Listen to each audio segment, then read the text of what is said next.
How do you deal with your micromanaging boss? Pag-usapan natin yan in this video today.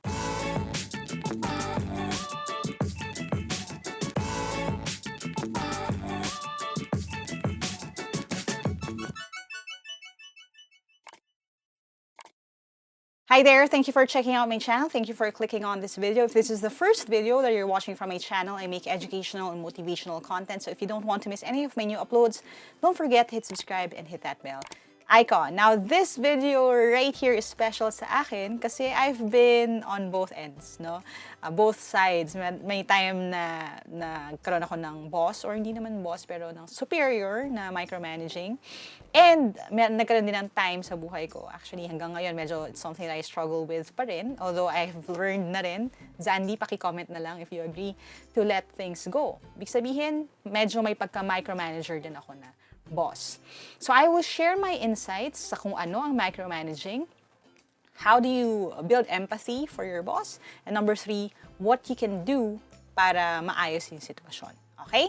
Now this video right here is part of our Get Hired series. So if you haven't seen the other videos sa playlist na ito, click right here sa I button to watch the other videos and you can catch up. Marami na tayong napag-usapan mula sa paggawa ng cover letter, paggawa ng resume, answering job interviews, at marami pang iba. So if you are on the search din sa inyong susunod na job or gig or kahit freelance work, go ahead and check that playlist out. Okay? Now, let's talk about yung topic natin ngayon. This is something na request ninyo. Sorry kung medyo matagal kung hindi siya nagawa. I've just been really busy itong mga huling araw at itong mga huling linggo. Pero sa video na ito, hihimayin natin yung buong sistema. Now, the first thing that we're going to talk about is ano ba ibig sabihin ng micromanaging or micromanagement? What is micromanagement and what qualifies as micromanagement? Now, if you look at the dictionary definition ng micromanagement, it means to manage especially with excessive control and attention to details. So, yung word na excessive na yun yung susi sa definition na ito. Marami kasing mga leaders na may iba-ibang leadership styles. And isa sa mga leadership styles ay yung pagiging authoritative, pagiging strict when it comes to rules at dun sa mga tasks na pinapagawa sa ating mga employees or subordinates. Pero nagiging micromanagement siya if it's excessive. Ibig sabihin, sobra na sa regular. Hindi lang enough na meron kang weekly meetings o kaya progress reports. As in, nandun yung manager sa likod mo, bumubulong, tumitingin sa'yo sa bawat salitang tinatype mo, bawat email na sinasend mo, bawat bagay na ginagawa mo, nakatutok siya at halos siya na yung gumawa dahil lang hindi pumapasa yung ginagawa mo sa standards niya. Okay? So again, we have to look at it that way. Maaaring yung nagma-micromanage sa atin na boss, may attention to detail lamang. Hindi naman necessarily nagma-micromanage siya. Pero pag sumobra na to the point na mayroon ng dysfunction sa inyong team, may mga tasks na hindi na fulfill dahil nga sa sobrang taas ng standards ng iyong boss, then that's a time na we can say na okay, mukhang micromanager itong boss kong ito. Now, ano yung mga clues or signs natin? Mapapansin natin again na yun, lagi kang binabantayan, wala kang magawa by yourself, laging nakatutok, okay, laging strict, sobrang strict na. As in, maganda na yung output, pero hindi pa rin siya papayag, i-overhaul niya pa rin. And at the end of the day, again, you will always see na halos siya na yung gumawa ng bagay na ito. Ganon siya katutok, ganon ka perfectionist when it comes to the output. Now that we've defined kahit papaano kung ano yung ibig sabihin ng micromanaging at kung paano ito ma-spot sa kanyang natural habitat, pag-usapan na natin yung why. Now, sa akin kasi importante na bago natin pag-usapan yung how do we deal with it, pag-usapan natin yung why kasi I need you to be encouraged to find empathy, okay, para sa inyong boss. Why do I do that? And I try to do that with everyone naman that I encounter. Kasi sa tingin ko, empathy is a really powerful tool. We need to understand kung ano yung pinanggagalingan niya. Now again, babalik tayo dun sa lagi kong sinasabi sa inyo, which is ang bad past can explain bad behavior, but it doesn't excuse it. So I'm not saying na just because you understand your boss na ganun siya, hayaan na natin siya, o kaya okay na, or bibigyan na natin siya ng sinasabi niya ng mga bagets ngayon ng pass because of yung ginagawa niya or yung past niya. Hindi ganon. Ang sinasabi ko lang is, if we understand kung saan ito nanggagaling, mas madali natin itong maia-address mamaya when I start talking about my actual tips. Okay?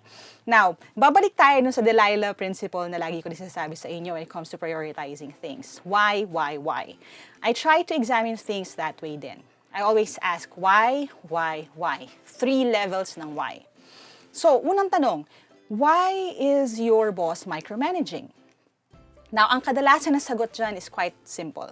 There's lack of trust. Kulang siya ng tiwala sa ibang tao na kakayanin nilang gawin yung isang trabaho. Kulang siya ng tiwala na kapag hindi niya nakikita itong tao na sobrang frantic o natataranta sa paggawa, parang kulang yung effort nito. Diba? May mga boss na gano'n parang, bakit chill ka lang, bakit relaxed ka lang, siguro kulang yung effort mo. Gusto nila nakikita kang natataranta. But there is a fundamental lack of trust kasi, okay, tingin niya, hindi mo kayang ma-fulfill yung work na hinihingi sa iyo sa standards na hinihingi niya. Okay? So again, unang why, there's lack of trust. But we don't end there. We ask again, why? Why does this person lack yung trust for other people? Okay? So, bakit nawala yung tiwala niya? Now, dun sa second layer na yon, dalas nating mahahanap yung sagot as this. Kasi, people have failed them before. And dun pa lang sa konteksto na yon, you may find a bit of sympathy na sa inyong boss. Probably kaya siya ganito kasi may mga tao na siya dati na nagsabi na gagawin yung isang bagay pero hindi nila ginawa. At dahil dito siya ay napahamak. Maaaring napangakuan din siya ng kaopisina mo na gagawin ito pero hindi rin nag-follow through.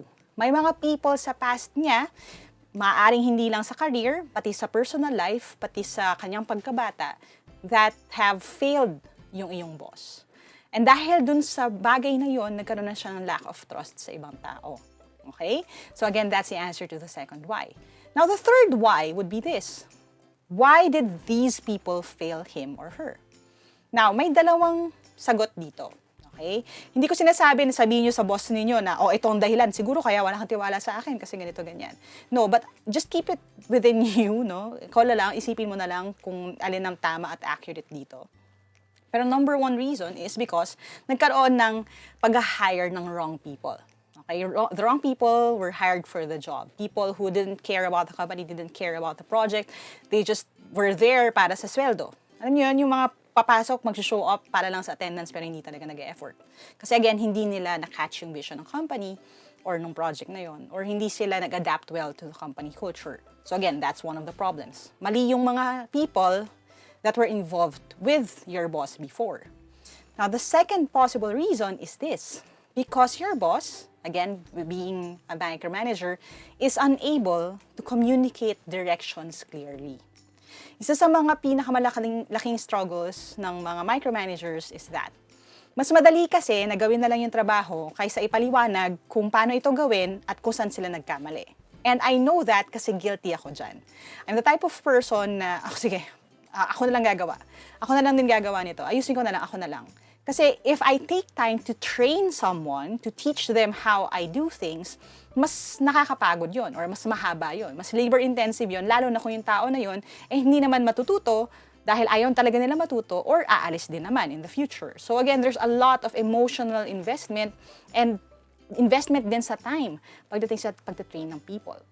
So some managers don't have the capacity to communicate well pagdating sa kanilang instructions. And now that we understand that it's usually one of those two things, at dahil ikaw ay nandito at naninindigan ikaw ang tamang person for the job, what can we do? How can we deal with your micromanaging boss? Now, here are a few of my tips. Dahil ang fundamental na problema ay yung lack of trust or kawalan ng tiwala ng iyong boss sa ibang tao, ang una mong kailangan gawin is to gain their trust. Now, how do we do that? How do we gain our boss's trust enough para mag-let go siya at para hindi kanya i-micromanage? Okay? And again, this is a process. If you're not willing to go through this, then you may want to consider looking for other opportunities. Pero if you're willing to do your best and try this, then baka makatulong sa inyo. Number one, ang first step is this. Every time there's a project, may utos, may pinapagawa si boss, I encourage you to repeat or rephrase. Mas maganda kung rephrase kasi naiintindihan mo talaga. Rephrase their instructions. Okay? Ano ibig sabihin nun? Kung may pinagawa si boss, okay? O gumawa ka ng proposal, For this type of person, ito yung deadline, ito yung proseso, all of the information that you need, ito. Mas maganda kung i-affirm mo siya or sasabihin mo sa kanya, i-express mo na naiintindihan mo yung instruction by repeating yung instruction back to him or her. So what I would usually do is this. Okay, boss, just to clarify. Okay, I want to get this right. I want to gain your trust. Did you say this, and this? Okay?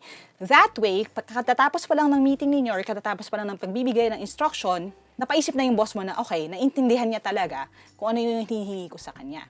This will also help dun sa pangalawang reason nga kung bakit nag-fail yung mga ibang projects ng boss mo with other people before, which is yung inability niya to communicate clearly. Kapag nirepeat mo yung instructions niya, it opens yung door for questions, for clarifications na, boss, tama ba yung pagkakaintindi ko? Ito yung sinabi mo. Tama ba to? Did you say this or that? It sets yung boss mo up for success when it comes to communicating yung kanyang gustong maipagawa clearly. So, hindi mo siya pinapagalitan, pero binibigyan mo siya ng opportunity to grow. Now, the third benefit nitong repeat and rephrase the instructions is this. It will help you do a better job. Kasi nga, again, na-reaffirm mo na ito yung hinahanap talaga. So, magiging mas confident ka, mas may kumpiyansa ka, na atakihin yung task or yung project ng maigi kasi nalinaw din sa iyo ng iyong boss. Okay? So, again, number 1, repeat and rephrase the instructions. Now, tip number 2, you have to report your progress. Now, this is the part that not a lot of people are willing to do, okay? Zandy and I have been working for, I guess, more than 2 years now, together sa Team Lyqa. And we still have a few scuffles here and there. Siguro kasi, and hindi naman sa nilalaglag ko siya, no? Kasi pareho kami dito sa part na to. Hindi kami mahilig mag-report ng progress namin on a certain project. But if you have a micromanaging boss, ang natutunan ko is it gives them a lot of peace. Kung sasabihin mo lang na I'm working on it. So, for example, okay, meron akong sinusulat na libro ngayon. And even if hindi ako micromanage ni Zandy sa deadline ng paggawa or pagtapos ko ng libro na yon, every now and then, I make sure to tell her na, oh, tapos ko na yung isang chapter. O nagawa ko na yung outline. O ito na yung nagawa ko. Just so, hindi niya na ako kailangang problemahin dahil alam niya na tinatrabaho ko yung dapat kong ginagawa. Okay? So again, report your progress. This will alleviate yung fear ng iyong boss na baka nakalimutan mo yung pinapagawa niya or baka hindi mo ginagawa yung pinangako mo. Okay? Now, the third na step is this. Record your accomplishments. Now, again, a lot of people are uncomfortable with this idea. But I am someone na natutunan ko to later in life and medyo nanghihinayang ako. Okay? This is actually very important. Bakit? Kasi that way, you can remind your boss kapag, di ba, may bagong project na, may bagong sitwasyon, na remember, boss, yung last month, nagawa ko siya naman. Sabi niyo, okay naman. So, I know, kahit papaano, di ba, ibig sabihin, meron na akong proof na kaya ko itong tapusin. Okay? So, record your accomplishments, ilista mo yan, para pag moments na medyo, eto na naman yung fear ng iyong boss or kawalan niya ng trust, pwede mo siyang i-remind na, oh boss, remember yung project with this department? Di ba, you were sick then, pero okay lang naman, di ba? We were able to accomplish it. So, please trust us this time. Kaya namin yan. Okay? So again, these things, pag solid proof ka, mas madali. Kasi yung sasabihin mo lang na, ano ba yan, wala ka na namang tiwala sa amin, di ba? Ano ba yan, wala ka pa rin bang tiwala sa akin? Di ba? Instead of saying that, sabihin mo na lang na, remember, 3 quarters ago, boss, naka-leave ka pero nag-present ako, di ba? Kaya natin to, di ba? So again, you have to record your accomplishments. This is something din na I learned with Zandy kasi ugali ko nga to micromanage. Pero she would always tell me that. Like, di ba, nung nag-meeting, wala ka. Ako lang yun nandun. Di ba? Did I ever let you down? She would always tell me that. And because of that, I was able to learn to let go of certain things and hayaan siya to do things her way. Okay? So again, record your accomplishments para pwede mong ibalik. Hindi para manumbat, pero just as proof of concept na kinaya mo na noon, kaya kakayanin mo ulit ngayon. Now, yung fourth tip is this. You have to reaffirm your boss. Okay? And a lot of people are not comfortable with this kasi sasabihin nila, sip-sip ka if you do that. But sa akin, just so you have a positive work environment, it's actually very important for you to reaffirm your boss here and there. Okay? So just tell them, boss, remember nung last time, kasi binigay mo sa amin yung bullet points yung instructions. Everyone was really great when it comes to following your instructions. I think that's a really great thing that you did. Okay? Reaffirm them na, boss, yung leadership style mo has grown, has evolved itong past 2 years, and the entire team is grateful, right? So always make sure that you reaffirm itong small changes na ito. That way, your boss can start to learn to let go. Now, I'm not saying that if you do all these things, magically magiging okay na yung boss ninyo, okay? I know for a fact, and through experience, that even if you work hard sa pag-prove ng sarili mo, even if naging successful ang mga past projects at naging okay naman ang lahat, meron lang talagang people who are unable to let go, who are still going to micromanage you. But, ang importante is, at least meron ka ng process kung paano mo ito ayusin, kung paano ka magiging a little bit better, and hopefully mag-work siya. Okay? At least you've done your part. If hindi pa rin, and again, toxic na yung work environment, hindi mo na siya ma-handle, or you want to pursue other opportunities, that's the reason naman why we have the Get Hired playlist. You know, you can go ahead, check your resume, look for other opportunities. Baka may mga companies na nagiging better fit for you, or bosses who will work better with your style. Yun naman ang importante. Ang importante, bigyan mo yung sarili mo na pagkakataon sa kung nasan ka, so you can set yourself up for success the moment that it's time for you to transition. Okay? So again, if you want to check out the other videos in this Get Hired playlist, go ahead and check the description box sa baba, the link in the I button right here if you're watching on YouTube. And if you want to join the conversation sa Get Hired podcast, thank you for making sure na nasa top, I guess, 30-ish pa rin tayo lagi sa Spotify and even higher sa Apple Podcasts. You can find that. The link will be here na lang din. You can find it on Spotify naman, Apple Podcasts, everywhere else. It's called the Get Hired Podcast. And doon natin ituloy yung conversation na yun. Okay? Thank you for watching. I hope may natutunan kayo dito, may napulot kayo. If you are that employee or if ikaw naman yung boss, sana, di ba, pag-isipan natin maigi. Kasi I think all of us can still improve. The mere fact na buhay pa tayo, ibig sabihin there's still room for improvement. I hope, di ba, take this with a grain of salt. May nakuha kayong pwede niyong gamitin sa totoong buhay. If you want to share this with your friends dahil magiging helpful to sa kanila, share na rin sa timeline ninyo, baka sakaling tamaan si boss. Go ahead and share this video with them and hopefully we can keep the conversation going. If you have any topics na you want to request, comment nyo na lang sa baba. Ipipili natin yan sa susunod na mga videos natin. Subscribe if you haven't yet. Hit that bell icon para hindi nyo mamiss yung mga paparating nating mga videos. And as always, lagi natin sinasabi sa channel na to, don't forget to never stop learning. Kaya niyo yan. I'll see you in the next video. Bye for now.